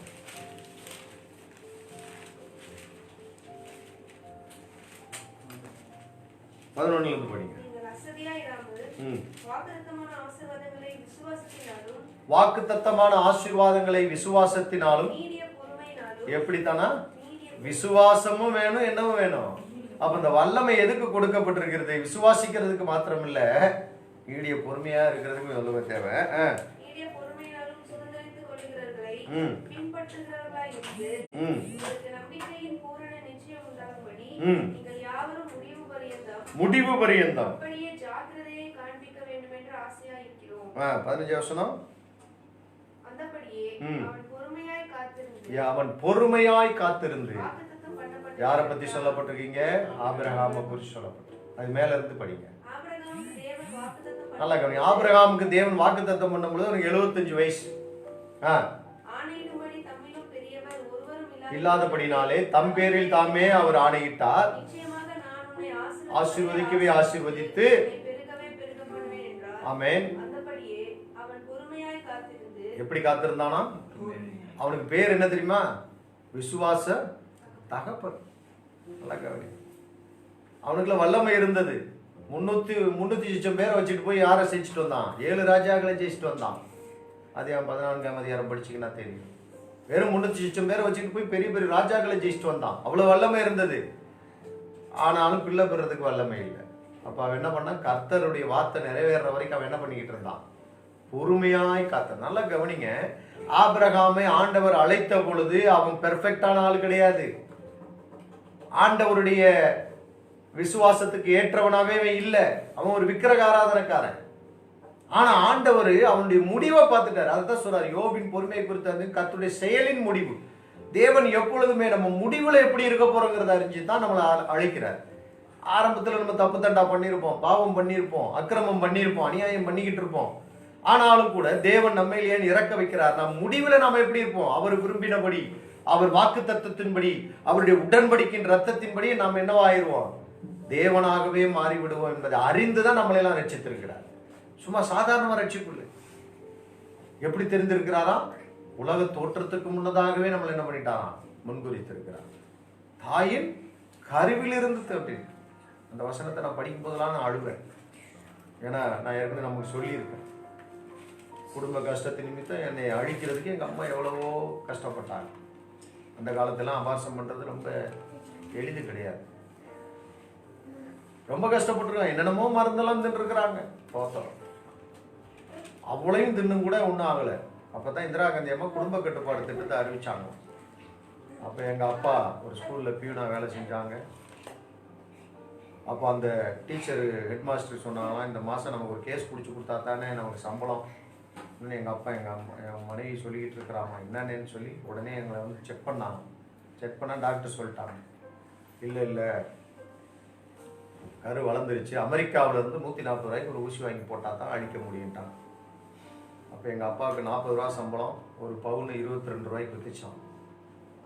அவன் ஹவுசிங் லோனு, வெஹிக்கிள் லோன் போடுவான். எங்கள் அப்பா என்னை அழிக்கிறதுக்கு லோன் போட்டார். தோத்திரம் 100 ரூபா கடன் வாங்கி மதுரை பெரிய ஆஸ்பத்திரியில் வச்சு இன்ஜெக்ஷன் பண்ணியிருக்கிறாங்க. ஒரு பாய்ச்சலும் பலிக்கலை, மீறியும் பிறந்துட்டேன் பாருங்க. ஏன்னா தாயின் கருவிலே என்ன தெரிஞ்சுக்கிட்டாரு. பின்னாடி என்னுடைய செய்தியை, என்னுடைய சுவிசேஷத்தை சொல்லுவாங்கிறது எப்போ தெரிஞ்சுக்கிட்டாரு? கிருஷ்ணன் பிள்ளை சரஸ்வதி அம்மாளுக்கு நான் பிள்ளையா உருவான பொழுதே தெரிஞ்சுக்கிட்டாரு. அதனால தான் அவங்க அழிக்க முயற்சித்தோம், எவ்வளோ இன்ஜெக்ஷன் போட்டோம், எவ்வளோ மருந்துகளை சாப்பிட்டோம், என்னை அழிக்க முடியல. காரணம் என்னன்னா, என் தாயின் கருவில் அவர் தெரிந்து கொண்டார். அப்ப ஏன் நான் அப்பல இருந்து ரட்சிக்கப்படுறதுக்குள்ள எவ்வளவோ தவறுகள் பண்ணியிருக்கலாம், பாவங்கள் பண்ணியிருக்கலாம். ஆனா அவருடைய முடிவு கண்டிப்பா என்னுடைய சுவிசேஷத்தை சொல்லுவான். ஜனங்கள் உன் மூலமாக தேவ செய்தியை கேட்பார்கள் அவன் அறிந்திருந்தார். அதே போலதான் ஆபிரகாமுடைய வாழ்க்கையில ஆரம்பத்துல is not a perfect person. போய் சொன்னான், ராஜா கிட்ட போய் தான் மனைவி யாருன்னு சொன்னான், சகோதரின்னா முறைப்படி சகோதரி தான். ஆனால் மனைவி என்னவாக்கிட்டான், சகோதரின்னு சொன்னான். கர்த்தர் பாருங்க, இவனை திட்டாம ராஜா அவனுடைய கனவுல போயிட்டு அவன் பொண்டாட்டியை தொடாதறாங்கிற. எனக்கு ரொம்ப ஆச்சரியம். பொய் சொன்னவே இவன் எல்லாம் போய் திட்டிருக்கணும், ஏன்டா போய் சொன்னேன்னு. அப்படின்னா என்ன, கர்த்தருக்கு தெரியும் என்னைக்கு போய் சொன்னாலும் பின்னாடி தன்னுடைய வார்த்தையில் எப்படி நிற்பான், உறுதியா நிற்பான். பாருங்க கர்த்தர் அதுதாங்க கர்த்தர். உடனே இதை வச்சுட்டு பாவம் பண்றதுக்கு லைசன்ஸ் கொடுக்கறது இல்லை. தேவனுக்கு தெரியாதா நம்ம என்ன செய்வோம், எப்படி இருப்போம்னு? அவரோடவா நீங்க பெரிய பிரசங்கியாரு, பெரிய ஞானிங்க? இல்ல அருமையானவர்களே, தெய்வத்தினுடைய அந்த வாக்கு தத்தத்தை அவன் பொறுமையோடு என்ன பண்ணியிருந்தானா? வாசிங்க அந்த வசனத்தை. காத்திருந்து வாக்குத்தத்தம் பண்ணப்பட்டதை பெற்றான். வாக்குத்தத்தம் பண்ணப்பட்டதை பெற்றான். அப்ப வாக்குத்தத்தம் பெறுவதற்கு ஒரு வல்லமை தேவை. அந்த வல்லமை எதற்கு? பொறுமையை காத்துக்கொள்ள ரொம்ப அவசியம். இந்த நாட்களில் பொறுமை ரொம்ப அவசியம். நம்ம நிறைய தடவை அவசரப்பட்டு பேசிக்கிறோம், அவசரப்பட்டு சில காரியங்களை செஞ்சிடறோம், அவசரப்பட்டு எதையோ செய்துவிட்டு பின்னாடி மாட்டிக்கிட்டு ரொம்ப அவஸ்தைப்படுறோம். இந்த பொறுமை வரணும்னா என்ன பண்ணணும்? ரோமர் 5ஆம் அதிகாரம் நினைக்கிறேன், படிங்க. 1 படிங்க. ரோமர் 5. பொறுமை எப்ப தேவைப்படுமா நமக்கு? நாம் விசுவாசத்தினாலே நீதிமான்கள் ஆக்கப்பட்டிருக்கிறபடியால் நம்முடைய கர்த்தராகிய இயேசு கிறிஸ்து மூலமாய் தேவனிடத்தில் சமாதானம் பெற்றிருக்கிறோம். ஆமென். அவர் மூலமாய் நாம் இந்த கிருபையில் பிரவேசிக்கும் ஸ்லாக்கியத்தை விசுவாசத்தினால பெற்று நிலை கொண்டிருந்து தேவ மகிமை அடைவோம் என்கிற நம்பிக்கையினாலே மேன்மை பாராட்டுகிறோம். அது மாத்திரமல்ல, இந்த மேன்மையோடு மாத்திரமல்ல, விசுவாசத்தினால ரட்சிக்கப்பட்டோம், நீதிமான்களாக்கப்பட்டோம், தேவ மகிமை அடைய போறோங்கிற மேன்மையோடு மாத்திரமல்ல, அது மாத்திரமல்ல, உபத்திரவம் பொறுமையையும், பொறுமை பரீட்சையையும், பரீட்சை நம்பிக்கை உண்டாக்குறது என்று அறிந்து எதிலையும் மேன்மை பாராட்டணுமா? தேவ மகிமை அடைகிறதுல மேன்மை பாராட்டுவது மாத்திரமில்ல, உபத்திரம் வரும்பொழுது மேன்மை பாராட்டு. ஏன்? அப்பதான் நம்முடைய பொறுமை விளங்கும். பரீட்சைனால எதுக்கு பரீட்சை வைக்கிறாங்க? பாத்திரம். அன்னைக்கு எனக்கு ஒரு வாட்ஸ்அப் வந்துச்சு. ஒரு 10 வருஷம் கழிச்சு இன்டர்வியூ வைக்கிறாங்களாம். ஒருத்தர் போய் இன்டர்வியூ அட்டன் பண்றாராம். 10th சர்டிபிகேட் எவ்வளோப்பா மார்க்கு? சார் நான் கொரோனா பீரியட் சார் அப்படின்றான். ஏன்னா கொரோனாவில் வந்து யாருக்குமே மார்க் இல்லைங்கிறான். எதுக்கு பரீட்சை வைக்கிறாங்க? இந்த பிள்ளைய ஃபெயில் பண்றதுக்கா? டீச்சர் அதுக்கா பாவம் வருஷம் பூரா சொல்லி கொடுக்குறாங்க, இந்த பிள்ளைய எப்படியாவது ஃபெயில் ஆக்கணுங்கிறதுக்காக சொல்லி கொடுக்குறாங்க. இல்ல, பரீட்சையில் அந்த பிள்ளை என்ன கற்றுக்கொண்டு இருக்கிறது. அப்போ உபத்திரவம் எதுக்கு வருது? கர்த்தர் கொடுக்கறது இல்ல உபத்திரவம். உபத்திரவம் பிசாசு கொடுக்குறான். உபத்திரவத்தை பிசாசு தான் கொடுக்குறான். உடனே கர்த்தர் அனுமதிக்கிற? இல்ல இல்ல இல்ல, இங்க இருக்குது. அந்த உபத்திரவத்துக்கு மத்தியில் நம்ம எப்படி இருக்கணுமா? விசுவாசத்தோடு பொறுமையோடு. ஆக ஆபிரகாமுடைய வாழ்க்கையில் எவ்வளவோ உபத்திரம் வந்துச்சு, பிரச்சனைகள் வந்துச்சு, போராட்டம் வந்துச்சு, லோத்துக்கும் அவனுக்கும் சண்டை வந்துச்சு, சோத்திரம். ஆகாருக்கும் அவன் பிள்ளைக்கும் பிரச்சனைகள் வந்தது மனைவியோட. இத்தனைக்கும் மத்தியிலையும் அவன் பொறுமையோடு காத்திருந்தான். ஒரு ஆமென் சொல்ல மாட்டீர்கள்? ஏசாயா 48ஆம் அதிகாரம் 4வது வசனம் படிங்க. ஏசாயா 48 4வது வசனம். ஏசாயா கடினம் உள்ளவர் என்றும் உன் பிடரி நரம்பு இருப்பு என்றும் வாசிங்க. உன் நெற்றி வெண்கலம் என்றும் அறிந்திருக்கிறேன். ஆகையால் என் விக்கிரகம் அவைகளை செய்ததென்றும் நான் செய்த சுரூபமும் நான் வார்ப்பித்த விக்கிரகமும் அவைகளை கட்டளையிட்டதென்றும் நீ சொல்லாதபடிக்கு. 8:9. ஏசாயா 48 8:9. நீ கேள்விப்படவும் இல்லை, அறியவும் இல்லை, ஆதி முதல் உன் செவி திறந்திருக்கும் இல்லை.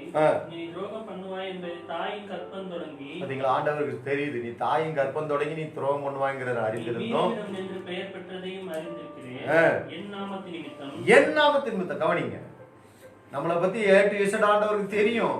நீ இனிமே என்ன செய்ய போறங்கிறது தெரியும். அததான் சொல்றாரு, நீ இப்படிலாம் இருந்த நான் அறிந்திருந்தேன். என் நாமத்தினாலே என் கோபத்தை நிறுத்தி வைத்தேன், உன்னை சங்கரிக்காதபடி நான் என் புகழ்ச்சி நிமித்தம் உன் மேல் பொறுமையாய் இருப்பேன். பாத்தீங்களா, ஆண்டவரே எப்படி இருக்கிறாராம்? நம்ம செய்யறதுக்கெல்லாம் உடனுக்குடனே தீர்ப்பு கொடுத்தாருன்னா நம்ம யோசித்து பாருங்க.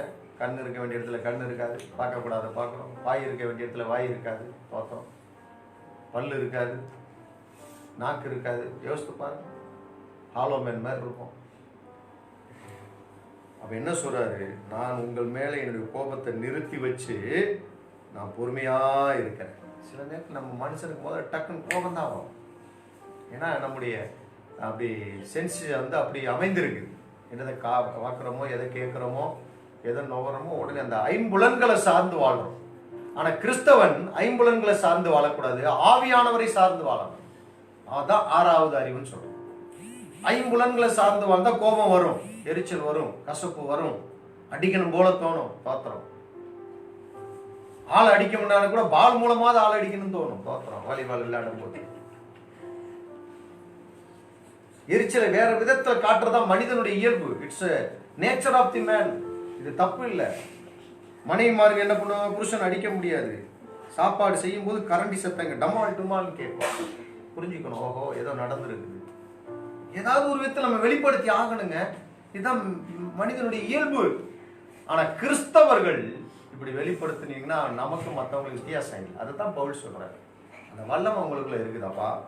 ஸோ அந்த பொறுமையை நாம் என்ன பண்ண வேண்டுமா, காத்துக்கணும். சில வசனங்களை சொல்லி முடிக்கிறது.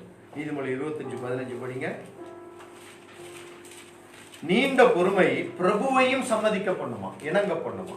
நீண்ட பொறுமையினால் பிரபுவையும் சம்மதிக்க பண்ணலாம். பாத்தீங்களா, பிரபு ஒத்துக்கவே மாட்டார் நம்ம சில கோரிக்கைகளை. ராஜா காந்தியடிகள் இதைத்தான் கையில் எடுத்தார். மத்தேயு 5ஆம் அதிகாரத்தில் சொல்லப்பட்டிருக்கிற சாந்த குணமுள்ளவர்கள் பூமியை சுதந்திரிப்பார், அவருடைய தேவனுடைய புத்திரர் என்பார். பூமியை என்ன பண்ணுவாங்களாம், அப்படிங்கிற வசனம் தான் காந்திஜிக்கு பிடிச்சிச்சு. பிரிட்டிஷ்காரங்களோட சண்டை போட்டு ஜெயிக்க முடியாது, அவங்ககிட்ட இருக்கிற ஆயுதங்கள் நம்ம கிட்ட கிடையாது. அவர் ஒன்னே ஒண்ணு பட்டார். என்ன தெரிந்த இந்தியில அதுக்கு பேரு அஹிம்சை, சாந்த குணம், பொறுமை. நீ என்ன அடிச்சாலும் சரி. நான் பிரிட்டிஷ்காரன் மிரண்டு போயிட்டான். ஏன்னா அவங்களுடைய சட்டத்தின்படி அவங்களுக்கு 1000 அக்கிரமம் பண்ணாலும் அங்க ஒரு சட்டம் இருக்குது, இங்கிலாந்து அரசு சட்டம். குற்றவாளியா இருந்தாலும் அதை விசாரிச்சு தான் அவனுக்கு தண்டனை கொடுக்கணும். அப்ப இவன் அடிச்சு திருப்பி அடிச்சானா என்ன திருப்பி அடிச்சான்னு சொல்லலாம். இங்க அடி வாங்கிக்கிட்டுல இருக்கிறாரு. பாருங்க என்ன நடந்தது. 1947 வேண்டா வெறுப்பா நம்ம இந்தியா விட்டு அவங்க என்ன பண்ணிட்டாங்க, எப்ப அந்தாங்கடா அவங்க நாடுன்னு சொல்லி கொடுத்துட்டு ஓடியே போயிட்டாங்க. நீண்ட பொறுமை பிரபுவை என்ன பண்ணுமா, சம்மதிக்கப்படும். பிரசங்கி 7:8 சொல்லுகிறது, பெருமை உள்ளவனை பார்க்கிலும் பொறுமை உள்ளவன் பாக்கியவான்.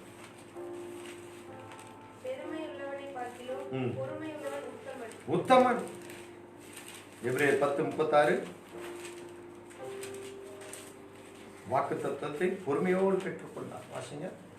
நீங்கள் தேவனுடைய சித்தத்தின்படி செய்து வாக்குத்தத்தம் பண்ணப்பட்டதை. நல்லா கவனிங்க. இப்ப நமக்கு சொல்றாரு பவுல், நீங்கள் தேவனுடைய சித்தத்தின்படி செய்து வாக்குத்தத்தம் பண்ணப்பட்டதை பெரும்படிக்கு பொறுமை உங்களுக்கு வேண்டியதா இருக்குது. என்ன வேண்டியதா இருக்குது. அப்ப இந்த வல்லமையை பெற்றுக்கொண்ட நமக்கு முதல்ல தேவையானது என்ன, ஆவியானவர் உணர்த்துறாரு. எதிர்த்து நிக்கணும், அடிக்கணும், கொள்ளணும், இதெல்லாம் உண்டுதான். பிசாசு அடிக்கணும் தான் உண்டுதான். ஆனா பிசாசு எப்படி எதிர்த்து நிக்கணும், அவனுடைய தந்திரம் வேற மாதிரி வரும். மற்ற காரியத்துல எல்லாம் நம்ம ஜெயிச்சிருவோம், கோபப்படுறதுல. அதனாலதான் யாக்கோபு சொல்லும் போது சொல்றாரு பாருங்க, என்ன சொல்றாரு பாருங்க. 1ஆம் அதிகாரம் 3வது 4வது வசனம் படிங்க. யாக்கோபு 1. பாத்தீங்களா, விசுவாசத்துக்கு ஒரு பரீட்சை வரும். பிசாசு கொண்டு வருவான். நீ கர்த்தர் பட்சத்துல நிக்கிறியா இல்ல கீழே விழுந்துறியான்னு. விசுவாசத்தின் பரீட்சையானது பொறுமையை உண்டாக்கும் என்று அறிந்து என்ன பண்ணணுமா, பொறுமையை வேணும்னு சந்தோஷமா என்னணுமா. சில நேரத்தில் நம்மள சொல்லுவாங்க. இன்னைக்கு காலையில தான் சொல்லிட்டு இருந்தேன் ஆரோன், ஏதோ நேற்று நைட்டு நினைக்கிறேன், ஏதோ சொன்னாங்க, நோ சூடு நோ சொரணை அப்படின்னா. நான் அடிக்கடி சொல்லுவேன், ஜோவுடைய தாத்தா தேவசாய அங்கிள் ஒரு அடிக்கடி என்று சொல்லுவாங்க. நான் ரொம்ப கோபக்காரனாக இருப்பேன். ஜோவெல்லாம் அட்டி பின்னி இருக்கிறேன், ஜானு ஜோவெல்லாம் வெட்டி உதச்சிருக்கிறேன் தப்பு பண்ணாங்கன்னா. அப்போ அவர் சொல்லுவார், ஊழியக்காரன் கோபப்படக்கூடாது, எரும மாடு மாதிரி இருக்கணும் அப்படிம்பார். உண்மையாக தான். பொறுமை அவசியமாக இருக்கிறது. இது மறுபடியும் வாசிங்க. விசுவாசத்தின் பரீட்சையானது பாத்தீங்களா, எப்ப பலவிதமான சோதனைகள் அகப்படும் போது. பல சோதனை வரும், டெஸ்ட் வரும், நம்மளை தூண்டி விடுவாங்க, உசிட்டு விடுவாங்க, சும்மா இருக்க மாட்டாங்க, எதையாவது பண்ணி நம்முடைய அந்த சாட்சியை கெடுக்க பார்ப்பாங்க, பொறுமையை இழக்க செய்வாங்க. அப்ப என்ன என்ன நடக்கணும், விசுவாசத்தின் பரீட்சையானது பொறுமையை உண்டாக்கும் என்று அறிந்து அதுல சந்தோஷப்படுங்க. அப்ப அதே அதிகாரத்துக்கு வாங்க, 19வது வசனம் படிங்க. ஆகையால் என் பிரியமான சகோதரரே, யாவரும் கேட்கிறதுக்கு கோபமா இருக்கணும், பேசுகிறதற்கு பொறுமையாயும் கோபிக்கிறதற்கு தாமதமாயும் பார்த்தீங்களா? இங்க இங்கிலீஷ்ல பார்த்தீங்கன்னா ஸ்விஃப்ட்டுங்கிற வார்த்தை வந்துருக்கு. அதான் காருக்கு வச்சிருக்கிறாங்க. எதுக்கு தீவிரமா இருக்கணுமா? கேட்கிறது. அந்த தீவிரங்கிற வார்த்தைக்கு தான் ஸ்விஃப்ட் அப்படின்னு போடுது. நம்ம மாருதியில ஒரு ஸ்விஃப்ட்னு ஒரு கார் வந்துருக்கு பார்த்தீங்களா? பைபிள்ல இருந்து தான் கண்டுபிடிக்கிறான். கார் சக்சஸ் ஆயிடுது. கேட்கிறதுக்கு தீவிரமா இருக்கணுமா? அப்புறம் எதுக்கு பொறுமையா இருக்கணுமா? பேசவே கூடாது. கோபிக்கிறதற்கு ஒரே ஒரு காரியத்தை சொல்லி நான் முடிக்க விரும்புறேன். எரிகோ கோட்டைக்கு முன்னாடி இஸ்ரவேல் ஜனங்களை ஆண்டவர் சொன்னார், எங்களை சுத்தி வர சொல்லுப்பா யோசுவா, ஆனா ஒருத்தனும் என்ன பண்ணக்கூடாது? பேசக்கூடாது. யோசுவா சொல்லிட்டான், நான் சொல்ற வரைக்கும் ஒருத்தன் வாய் என்ன பண்ணக்கூடாது? திறக்கக்கூடாது. இவங்களை மட்டும் பேச விட்டுருந்தா சுத்தும் போதே பார்த்துருப்பான், ஆத்தாடி எந்தாந்தண்டி கோட்டை, அம்மாடி எவ்வளோ பெரிய கதவு, இதை எப்படா இடிக்கிறதுன்னு இவன் முறுமுறுத்துக்கிட்டே வந்திருப்பாங்க. அதனாலதான் ஆண்டவர் சொல்லிட்டார், அவனை ஒருத்தன் என்ன பண்ண சொல்லாரு? பேச சொல்லார். 7வது நாள் வந்தது. யோசுவா சொன்னான், இப்பொழுது என்ன பண்ணுங்க? ஆர்ப்பரியுங்கள் சொன்னான். அந்த ஆர்ப்பரிப்பின் சத்தத்துக்கு பாருங்க, 7 நாள் பொறுமையா சுத்தி வந்தாங்க. ஒரு பேச்சு பேசல, ஒரு அவிசுவாச வார்த்தைகள் வெளியில வரல. பாருங்க, உள்ளுக்குள்ள இருந்திருக்கலாம். நினைப்பை யாரையும் என்ன பண்ண முடியாது? தடை பண்ண முடியாது. நம்முடைய தாட்ஸ் திங்கிங்க தடை பண்ண முடியாது. ஆனா அது வெளியில வார்த்தையா வந்துச்சுன்னா தான் அது செயல் வடிவத்துக்கு வருது. ஸோ ஒருத்தனையும் பேச விடல. 7 நாள் பொறுமையா சுத்துறாங்க. யோசித்து பாருங்க, 20 லட்சம் பேரும் சுத்துறான் கோட்டையை. ஒரு வார்த்தை பேசல. யோசித்து பாருங்க, 7 நாள் பொறுமையா. அவ அத்தனை பேர் சண்டை போடுறவங்க, ஈட்டியை வச்சுக்கிட்டு பட்டயத்தை வச்சுக்கிட்டு சண்டை போடுறவன். அதுல ஒருத்தர் என்னடா சும்மா சுத்த சொல்றானே, விட்டா கதையை உடைக்கலாமே அப்படின்லாம் கூட நினைச்சிருப்பானுங்க. ஆனா 7 நாள் பொறுமையா சுத்திட்டு 7வது நாள் கடைசியில அவங்க அத்தனை நாள் பொறுமையா இருந்தவருடைய வார்த்தையினுடைய வல்லமை ஆர்ப்பரித்த உடனே அந்த அலங்கம் என்ன பண்ணுச்சு? மதில்கள் இடிந்து. வல்லமையை தேவன் எதுக்கு நமக்கு கொடுத்திருக்கிறாரு? ஒரு உயிர்த்தெழுந்த வல்லமை எதுக்கு நமக்கு கொடுத்திருக்கிறாரு? பேசுகிறதுக்கு பொறுமையாய் சாந்த குணம் உள்ளவர்கள் பாக்கியவன். என்னாமோ 12:3 மோசையை பத்தி சொல்லி இருக்குது. பூமியில் உள்ள சகல மனிதர்களும் மோசையை போல சாந்த குணம் உள்ளவன். அந்த மோசையை தான் என்னாம 20 கோபிச்சுட்டான், பதட்டம் அடைஞ்சிட்டான். நடந்த காரியம் தெரியுமா? கானானை பார்த்தான், கானானுக்குள்ள போக முடியல. எவ்வளவு பெரிய நஷ்டம் பாருங்க. நீங்களும் நானும் இந்த வல்லமையை கொண்டு இந்த காலத்துல, இந்த உபத்திரவமான காலத்துல விசுவாசத்தின் பரீட்சை பொறுமையை உண்டாக்கும் என்று அறிந்து அதை சந்தோஷமா இருக்க கர்த்தர் உதவி செய்வார். நம்ம எல்லாரும் கர்த்தர் கேட்ட வார்த்தைகளுக்காக கர்த்தரை ஸ்தோத்திரம் பண்ணுவோம். வல்லமை உண்டு உண்டு, அற்புத வல்லமை இயேசுவே இரத்தத்தால். வல்லமை உண்டு ஆட்டுக்குட்டியின் இரத்தத்தினால். வல்லமை உண்டு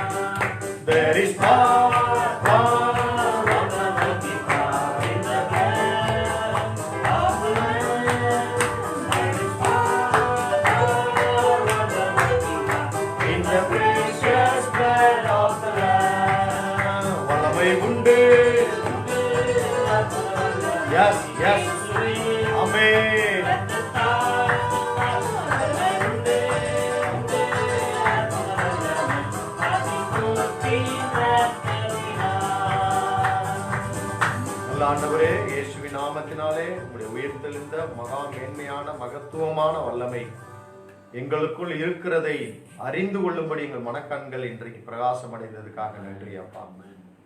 இந்த வல்லமையை நீர் எதற்கு கொடுத்திருக்கிறீர்?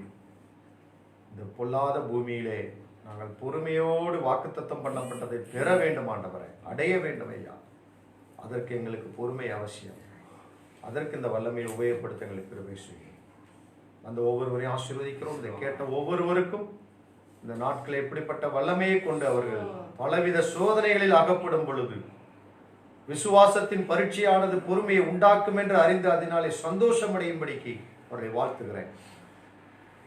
அவருடைய வாக்குத்தத்தம் நிறைவேறட்டும். இயேசுவின் நாமத்தினாலே வேண்டுகிறோம் நல்ல பிதாவே. கர்த்தராகிய இயேசு கிறிஸ்துவின் கிருபை, பிதாவாகிய தேவனுடைய அன்பும் பரிசுத்த ஆவியானுடைய அந்யோன்ய ஐக்கியம் சமாதானம் பாதுகாப்பும் நம் அனைவரோடும் உலகமெங்கில் இருக்கிற எல்லா பரிசுத்தவான்களோடும் கூட கர்த்தருடைய வருகை மட்டும் தங்கி இருப்பதாக. அல்லேலூயா, அல்லேலூயா, அல்லேலூயா.